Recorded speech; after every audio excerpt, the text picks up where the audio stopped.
Donc, bonjour, ici l'équipe G5 au cas de gestion des ressources humaines au niveau collégial. Donc, je vous lirai les instructions du cas pour ensuite laisser la parole au juge pour se présenter. Vous disposez de 15 à 20 minutes afin de présenter votre solution au juge. Le temps s'écoule à partir du moment où un membre de l'équipe débute la présentation. Je vous donnerai le temps restant à l'aide de cartons qui vous restera quand 5, 10, voyons, je recommence. 10, 5, 3, 1 minute, et puis après, je compterai les 10 dernières secondes sur mes doigts. Si l'un des membres de l'équipe continue à parler à la fin du décompte, je vais lui signifier que la présentation s'arrête dès cet instant. Si vous faites moins de 15 minutes, il y aura une pénalité d'1 point par 30 secondes manquantes.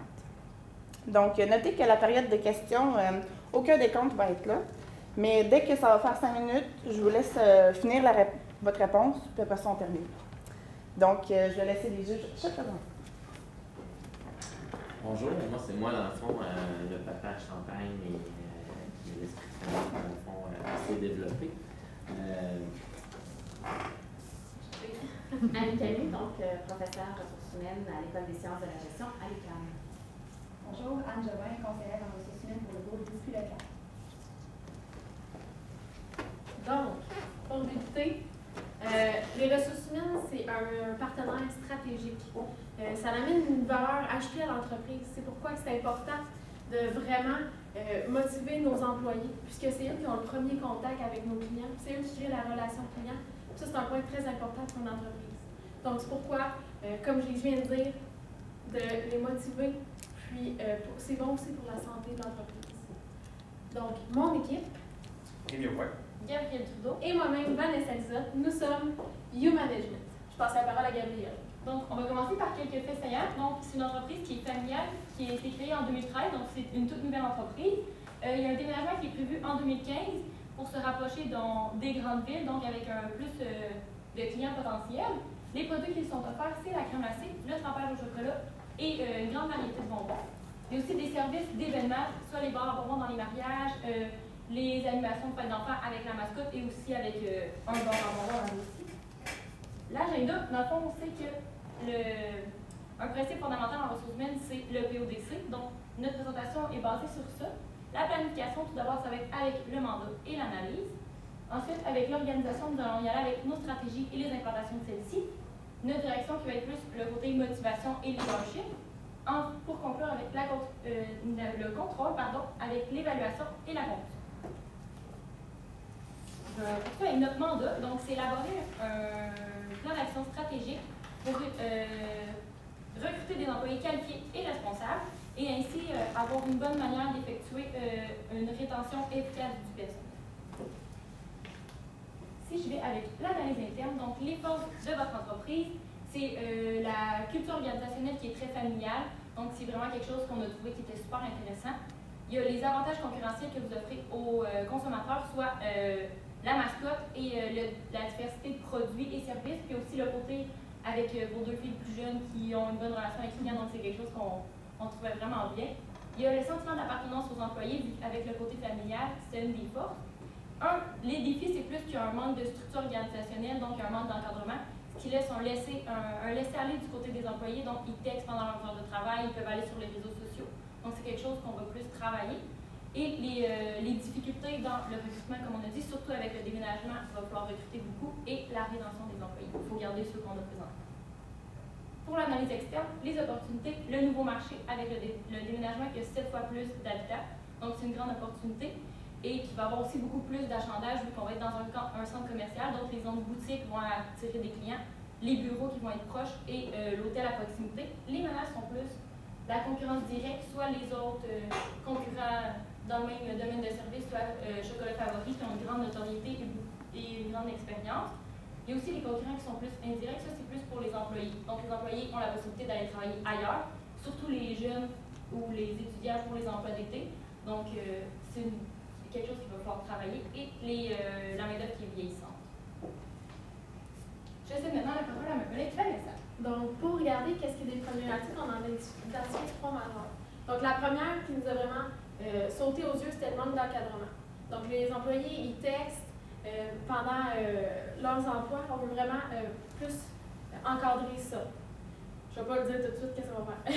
Ensuite, qu'est-ce qui emmène, l'encadrement amène le problème de rétention des employés. Donc, étant donné qu'ils n'ont pas de défi, ils n'ont pas d'objectif, ça s'en vient plate. Fait que ils n'ont pas de défi, je ne peux pas m'accomplir, donc ça s'en vient plate. Fait que l'année prochaine, je vais peut-être aller chercher des nouveaux défis. Donc, on va aller travailler ça pour les garder, ils sont déjà formés, on veut les garder, ça savent quoi faire. Ce qui emmène au problème de recrutement. Donc, on va agrandir, on a besoin de plus d'employés pour vraiment avoir un bon plan d'action pour bien recruter les bonnes personnes, puis aussi les garder encore une fois. Donc, si je peux continuer avec notre stratégie en bref. Donc, première stratégie, on l'a appelée des napkins, s'il vous plaît. Dans le fond, ça va être un programme de recadrement. Qu'est-ce qu'on veut par là, c'est qu'on veut arrêter que Conan nous coule ses doigts. Donc, on va l'encadrer, on va avoir besoin des napkins.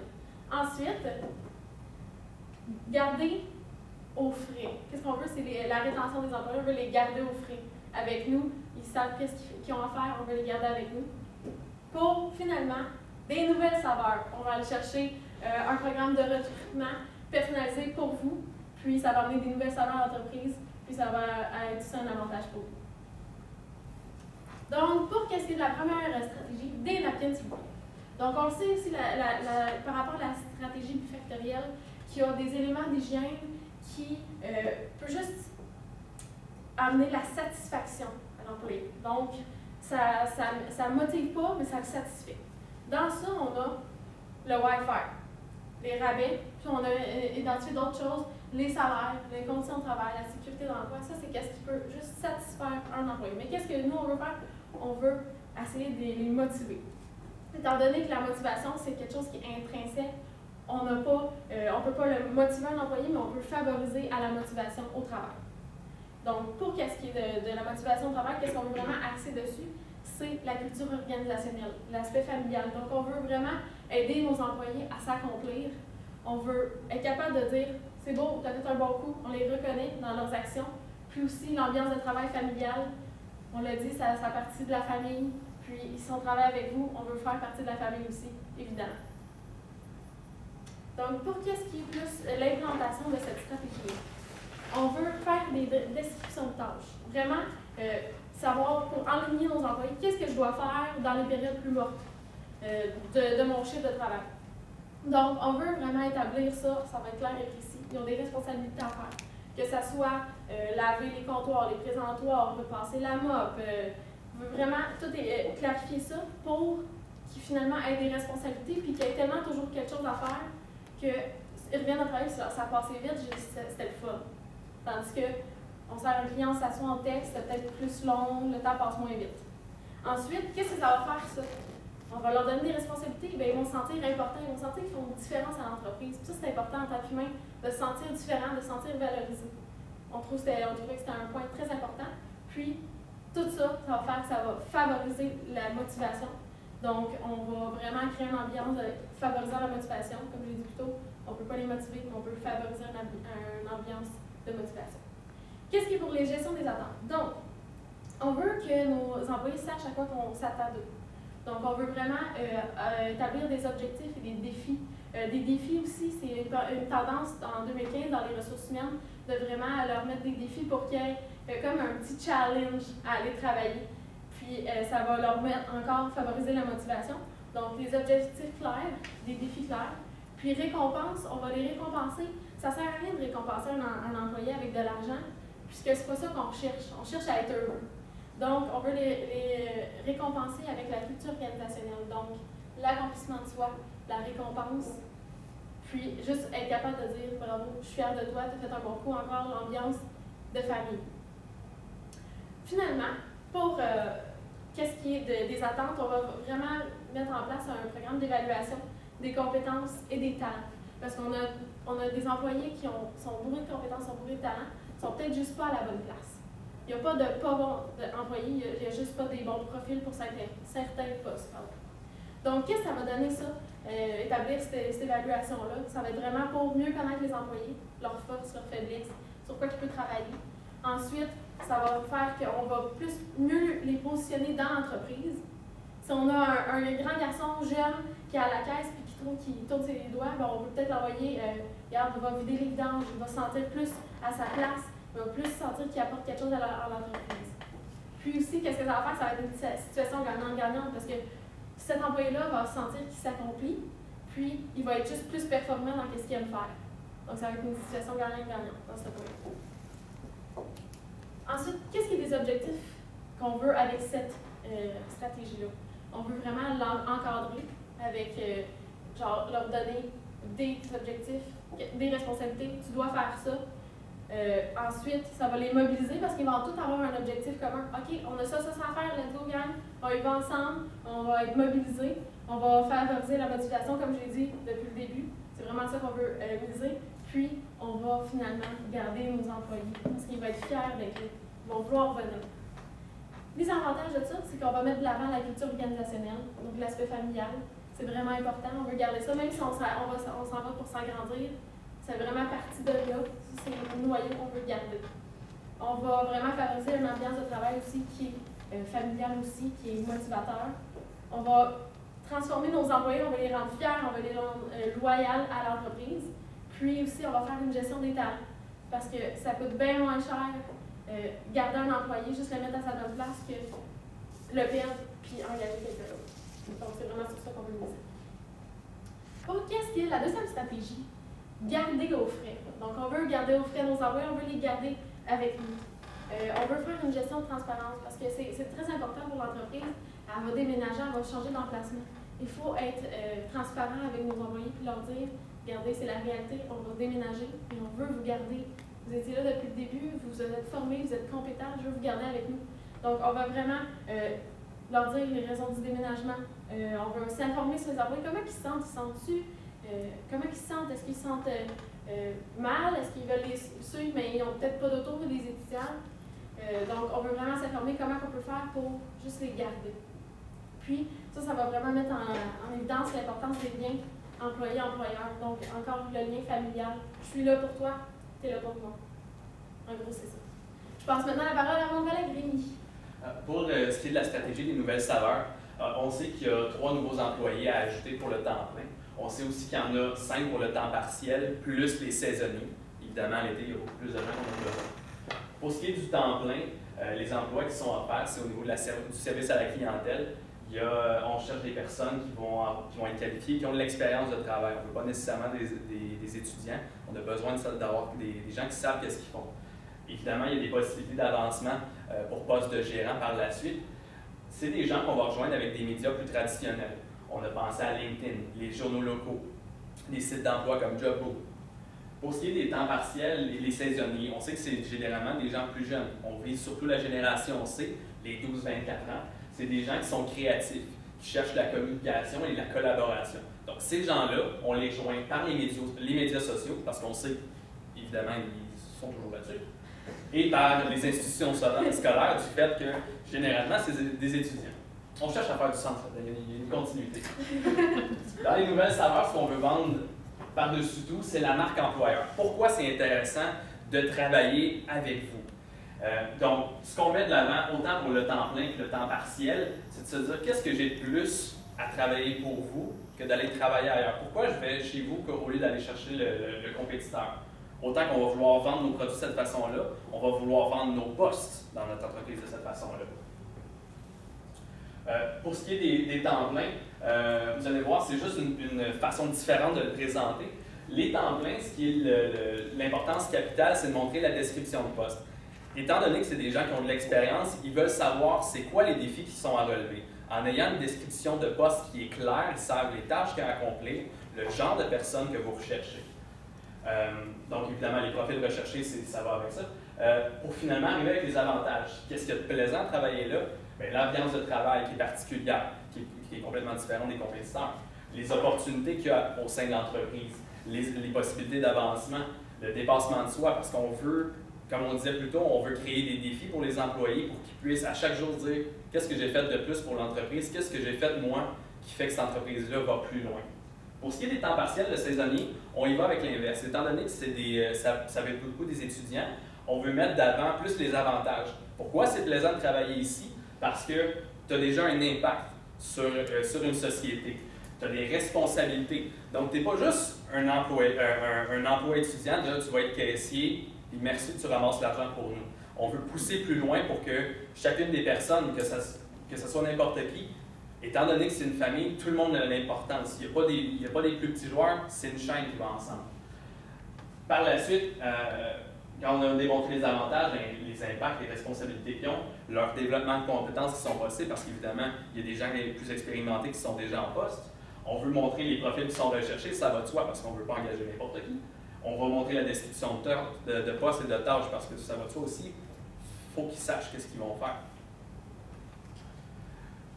Toute cette idée-là est basée sur le RH marketing. Donc, l'idée, comme je vous disais plus tôt, c'est de vendre la marque employeur autant qu'on vendrait le produit à un consommateur. Donc, l'objectif, c'est de mettre de l'avant déjà cette idée-là de la marque employeur, les avantages de ça, la rétention des employés, comme on disait toujours.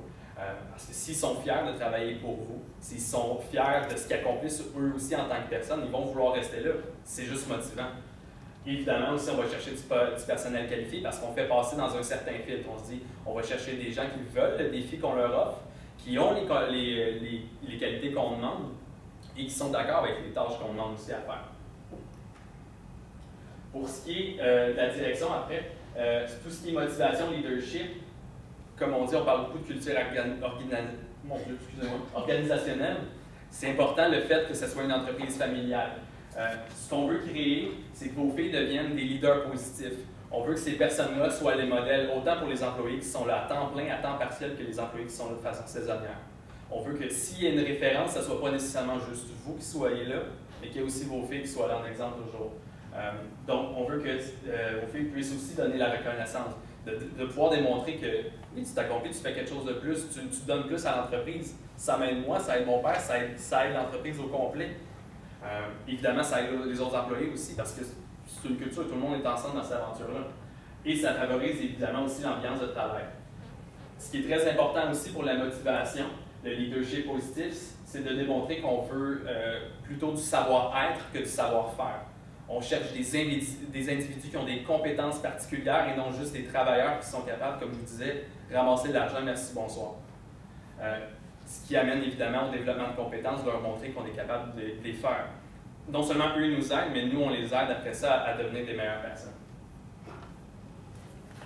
Pour ce qui est de la façon d'évaluer si les stratégies ont fonctionné pour le contrôle, évidemment, il y a le taux de rétention qui va être super important à considérer parce que si les employés ne continuent pas à rester, c'est parce que les mesures n'ont pas été appliquées de la bonne façon. Donc, il faut voir si c'est vrai que vos filles sont des leaders positifs, si c'est vrai que vous êtes un leader positif pour tous les employés aussi. On veut voir évidemment si les employés atteignent leurs objectifs. Parce que si on leur donne des objectifs, ils ne l'atteignent pas, bien pourquoi? Les objectifs, est-ce qu'ils étaient réalisables? Est-ce que les personnes qui avaient ces objectifs-là, est-ce qu'ils étaient capables de le faire? Est-ce qu'ils ont compris que c'était pas juste pour eux, mais c'était aussi pour tout le monde, ces objectifs-là? Est-ce qu'ils ont compris que c'était un travail d'équipe qu'on cherchait à prime abord? On va voir aussi, évidemment, la satisfaction des employés. Est-ce qu'ils comprennent qu'ils développent leurs compétences? Est-ce qu'ils comprennent qu'ils ont un impact sur la société? Ce qu'on a pensé pour l'impact, c'est une auto-évaluation. Est-ce que je vois à tous les jours qu'est-ce que je fais de plus? Évidemment, il faut qu'ils soient capables de voir aussi les responsabilités qu'ils ont. Est-ce que la journée, qu'ils vont se dire « Ah, j'appelle-tu pour dire que je suis malade » ou ils vont juste se sentir mal, ils vont dire « Même si je suis malade, il faut que j'y aille. J'ai les responsabilités, il faut que je fasse ça aujourd'hui. C'est important que je sois là pour le groupe. » C'est un esprit de clan qui est créé, qui est super important. Pour les évaluations, ce qui est le plus intéressant, c'est d'y aller de façon informelle. Au lieu de stresser l'employé à se dire « Faut que je te rencontre telle heure dans mon bureau quand tu as fini ton corps de travail pour discuter », juste y aller à une discussion de façon sociale qui va de façon normale avec la situation qui est familiale. C'est-à-dire « Hey, penses-tu que tu as atteint tes objectifs aujourd'hui? Es-tu content de ce que tu as fait? Est-ce que tu crois que est-ce que tu as aidé quelqu'un d'autre à atteindre ses objectifs aujourd'hui? Est-ce que tu as aidé tout le monde? » Donc, ça favorise, évidemment, ça diminue le stress pour les évaluations. On ne veut pas que ça devienne lourd, ardu. Et évidemment, étant donné qu'on fait affaire avec la génération C, la communication est super importante. On veut que ça soit simple. On veut que ça passe de façon à la limite subtile. Pour la conclusion, je passe la parole à Vanessa. Donc, pour conclure, on avait un mandat d'élaborer un plan d'action stratégique pour recruter des employés qualifiés et responsables, puis proposer une manière d'effectuer une rétention efficace du personnel. Donc, qu'est-ce qu'on vous a présenté? On vous a présenté nos 3 solutions qui vraiment répondaient spécifiquement aux problématiques que nous avions identifiées, donc qui étaient le manque d'encadrement. Les napkins. Des napkins, s'il vous plaît. Une rétention gardée aux frais, puis le programme de recrutement qui était les nouvelles saveurs. Donc, vous êtes sûrement en train de vous demander pourquoi choisir U-Management. C'est simple, faites-le pour vous et votre entreprise. Merci. Prête à la période de questions. Sylviana?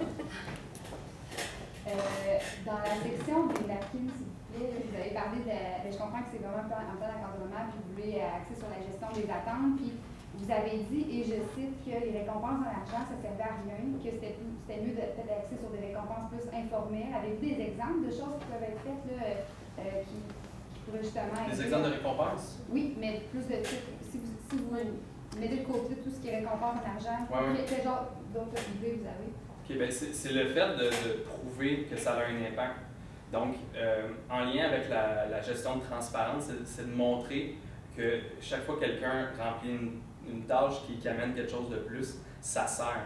C'est le fait que tout le monde a ses responsabilités, tout le monde doit faire quelque chose pour que ça avance. Donc, c'est tout ce qui est les félicitations, comme je disais, la compréhension de l'impact.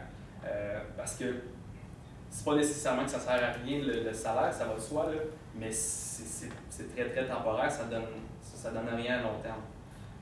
Donc, c'est plus au niveau de la psychologique qui est important pour les plus qu'on donne, en fait. Je ne sais pas si ça m'a répondu à la question complète. J'ai peut-être quelque chose à rajouter. T'sais. On est vraiment dans une ambiance familiale à votre entreprise. C'est comme à la maison, dans le fond. Moi, ma mère, elle me dit, là, j'ai pas le temps, j'ai besoin que tu fasses mon lavage. Ça va me faire plaisir de le faire. Puis, pas besoin, maman, tu me payes pas, là. Je fais ça pour t'aider. Puis, ça me rend heureuse de faire ça. Puis, c'est une récompense en soi. De faire genre, j'ai aidé ma maman. Ou genre, j'ai aidé mon boss, qui est quasiment un côté paternel là, de votre entreprise. En fait, à la limite, la récompense peut juste être, j'ai fini mes affaires, la récompense, ça va être, je vais pouvoir prendre ma pause avec Denis. C'est trippant. Il faudrait que ça devienne assez trippant que je vais faire ce que j'ai à faire, après ça, je vais pouvoir prendre une pause, jaser avec, puis on va avoir du fun. C'est simple comme ça. Ça finissait la réponse. Une autre question, un peu justement pour aller dans le concret des choses. Quand vous parlez des nouvelles saveurs, donc vous avez une approche différente pour les temps pleins et les temps partiels, ça va. Mais donc de mettre de l'avant les avantages, il y a l'ambiance de travail, mais donc de mettre de l'avant les opportunités, de l'avancement, du dépassement de soi. Là. Concrètement, qu'est-ce qu'on pourrait justement leur proposer ou leur offrir pour leur dire justement, voici là, en termes d'opportunités ou d'avancement, voici concrètement quelle forme ça va prendre? Mais dans le fond, il y a une tendance qui se fait sur le web aussi. Si vous avez un site web, c'est pas écrit dans notre cas, mais c'est important d'avoir un site web et une page Facebook et tout, parce que tout le monde est là-dessus. Mais faire un onglet sur la page web de nos employés. Donc, décrire qu'est-ce qu'ils font, qu'est-ce qu'ils amènent de plus, puis voir que même si je suis sur le site web, parce que c'est pas, on sait que c'est une image de l'entreprise, pour ceux-là qui ne connaissent pas, qui ne sont jamais allés. Donc, on veut vraiment faire connaître ce côté-là plus familial, puis de reconnaissance. Nos employés sont capables. On a une photo de l'employé, qui est très content, évidemment. Puis, avec vraiment une description, qu'est-ce qui amène de plus à l'entreprise, comment il nous a aidés pour vraiment leur montrer qu'on les valorise, nos employés. Si je peux finir, c'est une espèce d'employé du mois sur le web. C'est un peu ça le concept de la valorisation, là, de pouvoir montrer que cette personne-là est bien parce que. Donc, pas juste, comme on disait, le lien aussi avec le savoir-être et le non-savoir-faire. C'est pas parce qu'elle a vendu 20 000 cornets, c'est pas ça. C'est parce qu'elle est capable de mettre des valeurs qui sont similaires aux vôtres d'avant, puis comme on disait encore, participer dans tout l'esprit client. C'est plus ça qui est présenté, puis c'est juste pour le trip d'être sur le site internet, d'être montré, puis de montrer que monsieur est fier de nous. C'est ça le côté bénéfique. Moi, je lâche un peu le concept étudiant, je vous mets à vous personnellement. Présentement, vous avez des jobs étudiants, vous avez eu des jobs étudiants, tout ça? c'est quoi qui fait, qui vous a permis, puis que vous aimez votre travail, à part qu'est-ce que vous m'avez dit, des situations concrètes qui vous ont amené à dire, hey, moi, je vais aller prendre mon break avec des Mais Moi, j'en ai, là. on en parlait justement. Ouais. Moi, je travaillais pour Dollarama, puis j'étais 3e clip. Donc, j'étais responsable des opérations. Donc, qui s'en va à pause, qui on a ça s'en faire gagner. Puis, juste le fait de me faire dire, tu fais bien ça, t'es un morceau important pour nous. Puis, là, je disais, maintenant, je suis enseignante, je suis un professeur de danse, qui est ma passion, fait que j'adore. Donc, ça prouve que ça me paye peut-être pas nécessairement plus, mais j'adore ce que je fais. Donc, pour qu'est-ce qui est du Dollarama, vraiment, je me sentais comme si j'y allais pas, le Dollarama au complet allait foirer, tu sais. Je me sentais de même, tu sais, ça a l'air niaiseux parce que c'est sûrement pas ça. Puis là, maintenant que je suis partie, c'est là que je le remarque qu'on se fait remplacer assez vite. Mais non, quand j'étais là, OK, go, c'est quoi que j'ai à faire? Je suis motivée, let's go troupe, on y va, puis on a ça à faire. Puis vraiment, moi j'étais comme un leader positif aussi dans l'entreprise, je me considère comme ça, je sais pas que je vais le donner, mais je suis quelqu'un de travail d'équipe. Puis juste le fait de me faire sortir, mes boss me disaient merci de tout le travail que tu fais, puis j'étais comme, ça fait plaisir. Puis tu sais, c'est vrai que ça faisait plaisir. Je suivais ma vie. Puis j'avais de la misère à arriver, mais j'étais comme, je l'ai fait, juste le fait de me dire, je l'ai fait, je suis fière de moi, puis mes boss sont fiers de moi, ils reconnaissent qu'est-ce que je fais. Donc, c'est vraiment ça qui me... Dans mes expériences...